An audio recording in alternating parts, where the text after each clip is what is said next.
नमस्कार जय जगन्नाथ आपण समस्त को मो चैनल पुणी थे स्वागत।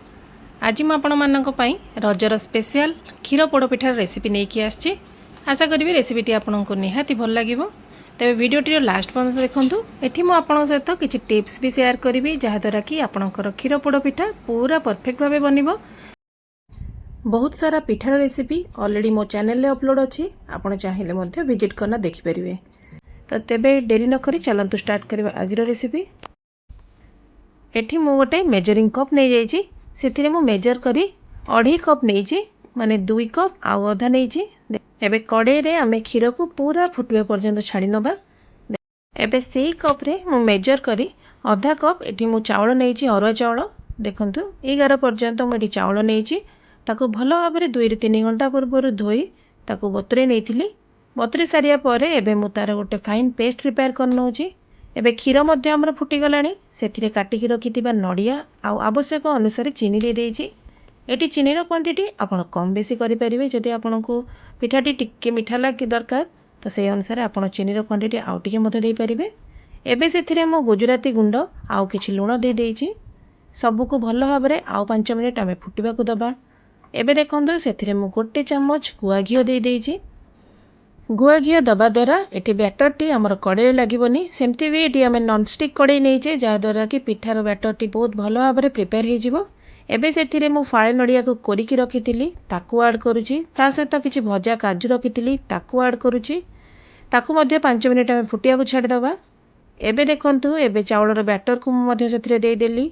एटी ध्यान रखिबे फ्लेम लो थिबा दरकार नहले बैटर पूरा तळे लागि जिवो। एबे कंटिन्यूअसली आमे ताकू 7 ରୁ 8 मिनिट पाई कुक करवा जेमती कि चावल आमर गोटे साइड रे गोटालिया ही रही जिवो आ आमर कड़े को पूरा भल भाव में बैटरटी छाड़ी नेबो।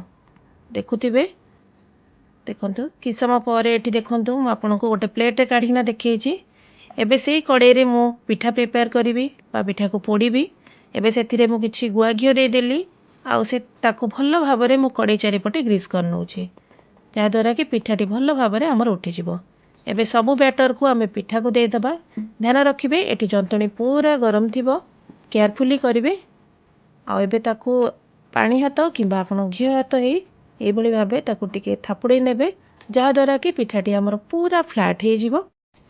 आपण चाहिले एटा कोनोसी गिन्ना साहाय्य मध्य करि परिबे बट केयरफुली करिवे कारण कड़ई ताती थाए आउ ता सहित आमर बैटर भी पूरा गरम थाए। एबे ताकू आमे कभर करी 30 ରୁ 35 मिनिट पाई कुक होबा को छाड़ी दबा। देखंतु पिठाटी केते भल भाव में गोटे साइड रो पोड़ी जाइछि। म आपन ता टेक्सचरटा देखौछि देखंतु एई बळी भाबे पिठार कंसिस्टेंसी हे गले ताकू आमे केयरफुली आ गोटे प्लेट को काढी नबा आ धीरे धीरे ताकू एगेन आमे से कड़े रे दे दबा जेमति कि आरपट साइड रो मध्य हमर कुक हे जिवो। 30-35 मिनिट परे म आपन को एठी देखौछि पिठा तळपट साइड रो मध्य भल भाव में पोड़ी जाइछि आ पिठार कलर देखि जानि पारुथिबे केते परफेक्टली पिठा हमर बेक हेछि। तो आशा करूँ रेसिपीटी निहाती आपको भल लगी लास्ट पर्यंत निहाती देखंतु।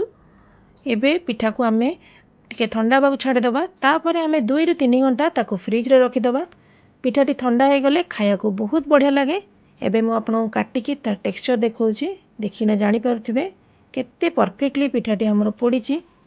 एई भली भाबे कंसिस्टेंसी रहिले आ किछि टिप्स जदि आपण भलो से फॉलो करंती ताले आपण परफेक्ट क्षीर पोड़ पिठा बनै परिबे।